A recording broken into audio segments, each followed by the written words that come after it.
When systems collapse, food becomes more dangerous than hunger itself. Most people don't fail because they run out of food.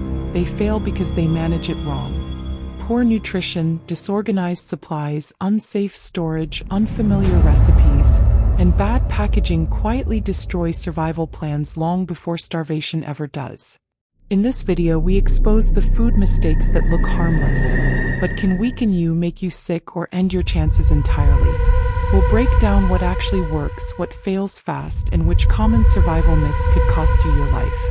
Stay with us until the end, because knowing the difference between smart food strategy and deadly fiction could determine whether you endure or collapse. Let's begin. In times of uncertainty, many of us look to our pantries, seeing a fortress, a wall of cans and grains built to protect our families. But what if that fortress is built on a lie? What if the very items we hoard, the things meant to save us, are the ones that could let us down when it matters most? Today, we expose the reality of our food stockpiles. It begins with a simple misunderstanding. That date stamped on the can of soup, Best Buy, it doesn't mean bad after. It's about peak quality, not safety.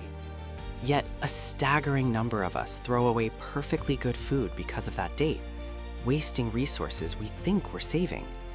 We're driven by a fear of scarcity, buying more and more, but we often fail to understand what we're even buying. The danger isn't just in what we buy, but where we put it. Some foods are silent enemies to each other.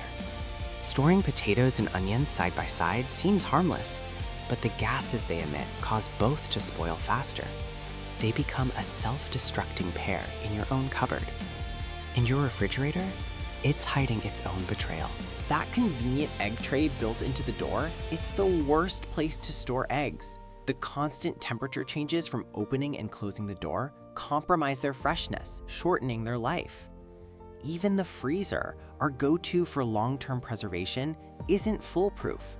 That steak you find buried in the back, covered in icy crystals, that's freezer burn. Improper packaging has allowed air to suck the moisture right out of it, destroying the taste and texture. Your food is slowly decaying in the one place you thought it was safe forever. Now imagine the power is out, the pressure is on. You turn to your stockpile and you pull out that massive bag of dried beans you bought 2 years ago. When was the last time you actually cooked dried beans from scratch? In the middle of a crisis is not the time to experiment with unfamiliar recipes.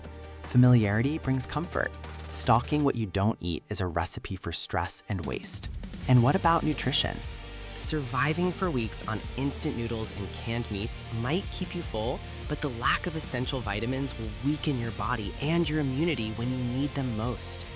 And perhaps the most crucial oversight, you have 100 cans of food, a mountain of sustenance, but you forgot one thing, a can opener. True preparedness isn't about accumulation. It's about strategy. It's about making informed choices. It means implementing a simple first in, first out system, so older items are always used before newer ones. It's about storing foods you actually know how to cook. And it's about building a stockpile that caters not just to survival, but to well-being. Preparation isn't just about having enough. It's about having the right resources managed in the right way. It's about transforming that pantry from a chaotic hoard into a genuine source of security.